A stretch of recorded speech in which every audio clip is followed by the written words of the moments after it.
guys doing? Huh? Can I sit here? Yeah? Oh.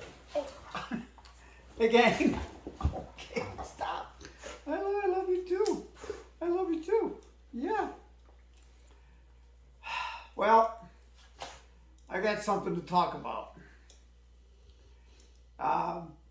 You've heard me talk in other videos about how I never really could put a word or a name to my dissatisfaction, as what I call it, and what I used to tell people who use the word dysphoria all the time, that, you know, that's great, that's a cool word, it sounds really cool and makes you sound really smart and stuff, but it's really just an extreme dissatisfaction with your life, possibly to the point of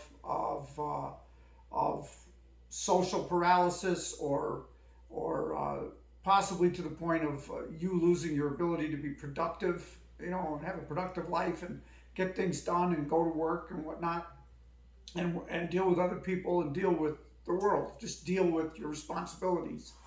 And you guys know I've been on HRT for about 6 years now, and gotten pretty comfortable with that, and thought I had a handle on everything, and everything was going right. Well, you know, COVID kept me at home. You know, so many of my friends know I'm transgender. I don't express my appearance like this very often. And with COVID and my very busy year at work, it just didn't happen much away from home. And very rarely do I wear makeup around the house. It just doesn't seem to be. It doesn't seem to mean anything. It's, you know, I don't have to look my best, if you will, when I'm doing housework, or, you know, doing chores around the house, or just hanging out with my family. I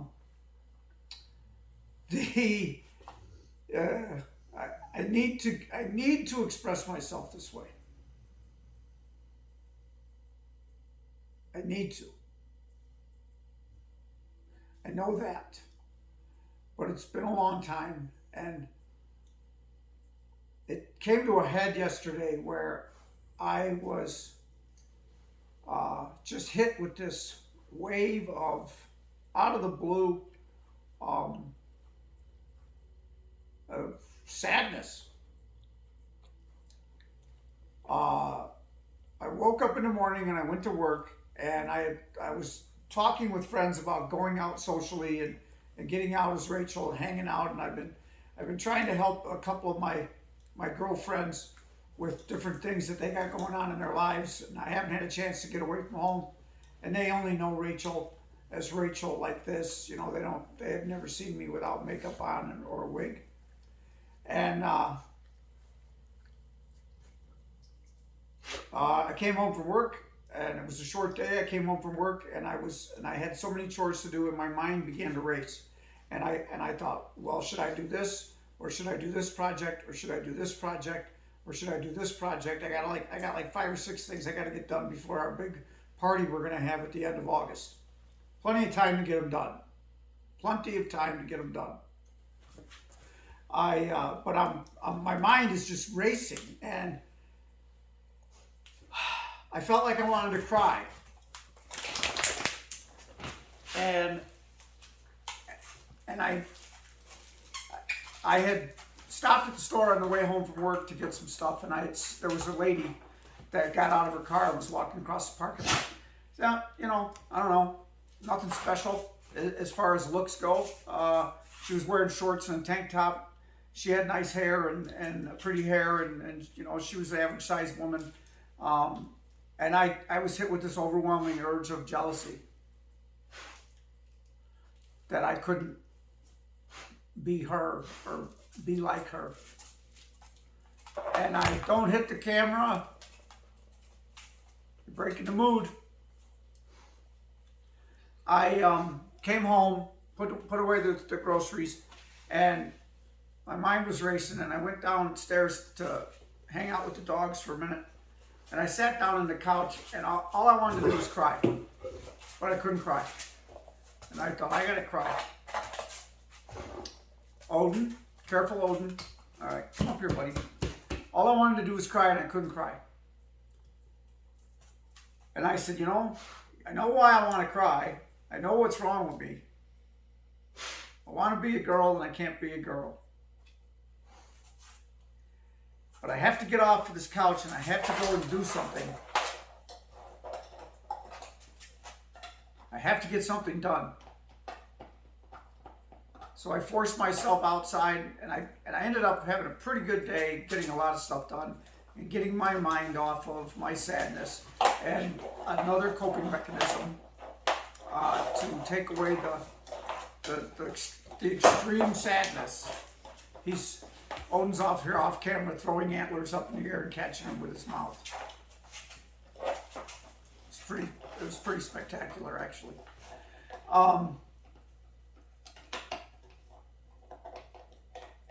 My wife came home from work, and I told her, I said, I'm going out. And she said, great, go have fun. Gosh, you haven't been out in a long time. You should go out. You should, go out and be yourself. Go out and do what you want to do. And I started to get ready, and not too much started to get ready. And I sat down next to her on the couch, and she was watching some old sitcom, and she said, I thought you were going out. And I said, I can't go out. Well, she stopped watching TV, and she went outside to pull weeds in the garden. And I went outside with her. And then she could see the look on my face, and she said, what's the matter? What's wrong? And that's when I started crying at like 6 o'clock at night, 6:30 at night. And I said, I don't know. I don't know what it is. I said, and you probably wouldn't want to hear about it if I could put it into words. And she said, there's nothing I can do for you. And she felt bad for me, but she said, I don't know what I can do. There's nothing I can do. And I said, no, there isn't. And I said, this is going to pass. And I proceeded to help her pull weeds in the garden and cry. And I was just weeping and pulling weeds and weeping and pulling weeds. And she said, are you sure you're okay? And I said, yeah, well, I've been wanting to do this all day, and now it has to come out. And she said, why don't you go out and hang out with your friends? And I said, because I don't want to do this all night. I don't want to cry all night. And just don't really feel like going out and having a good time right now. So, we stopped pulling weeds eventually. We came in, we watched a little TV, and we went to bed. And this morning I got up, and I had my business to deal with, and I took care of business. And then I went and did another small job for a guy, and got that done. And that was a big load off my shoulders, because that job has been hurt by the bad weather, by periodic rain. Whenever I have time to go and do it, and it's an hour-and-a-half drive, whenever I have time to go and do it, it rains, and I can't do it. So I've been putting the guy off for like 3 weeks. Anyway, I got it done. I came home, and I thought to myself,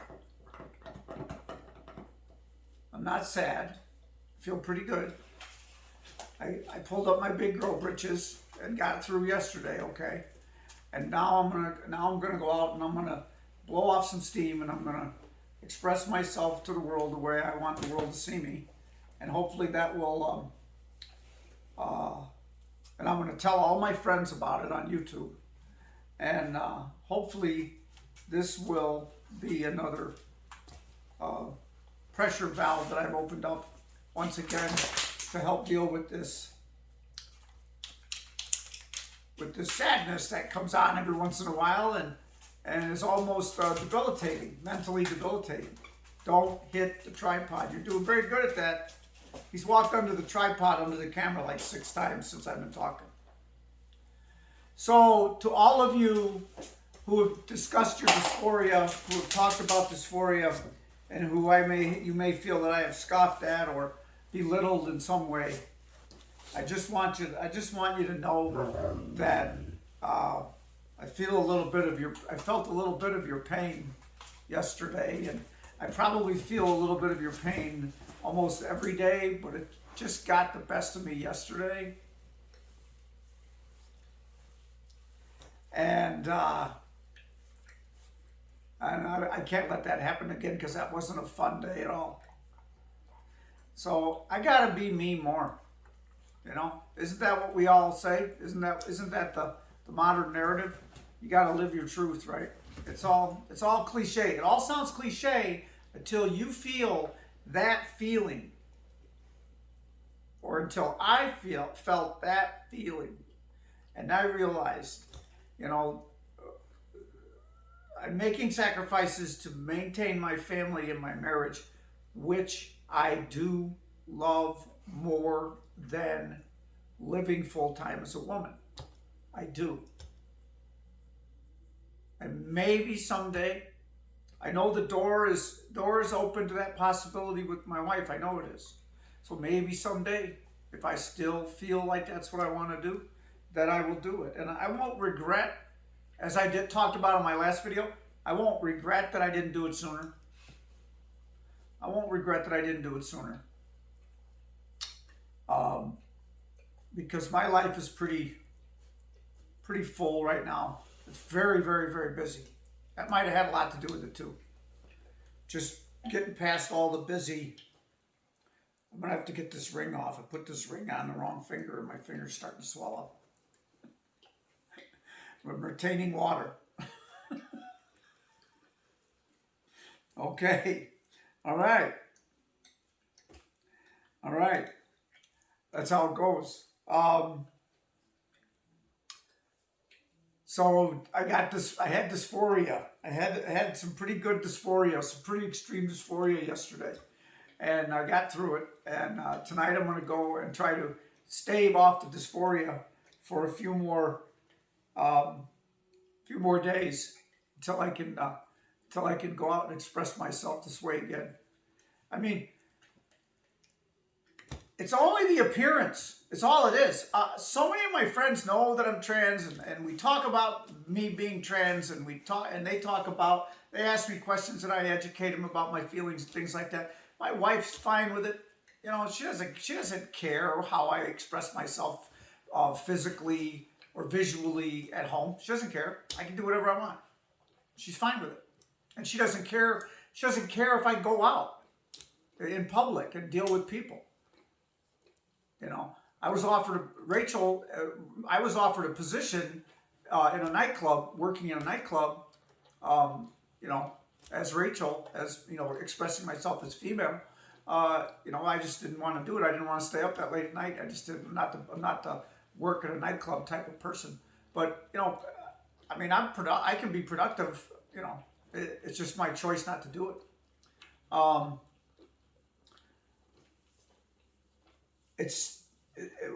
My last therapist, my best therapist, told me, and she was the only one that ever said it, and it hit home, and it was just a simple little question: who's holding you back, Rachel? Who's holding you back? You say it's your wife, you say it's your responsibilities at work, you say it's this, you say it's that. Well, who's really holding you back? And I said, me. And so what, you know, well, how can I roll this? I guess I'm just dishing. I guess I'm just venting to you guys, okay? If you can put anything in the comments, if you want, if you can relate it all, if you can give me any helpful hints, any tips, any advice, it would be great. And if you're new to the channel and you haven't subscribed, please subscribe. Find me on Facebook, Rachel Rollins. Friend request me, send me a message, whatever you want to do if you want to chat. But subscribe to the channel, okay? And you'll get to see more of this high quality entertainment. These guys. You guys gonna be okay while Mama's gone? I think they probably will be just fine. I will leave you with a parting shot of my boys. Love and peace to all. And let's just try to accept one another for who they are.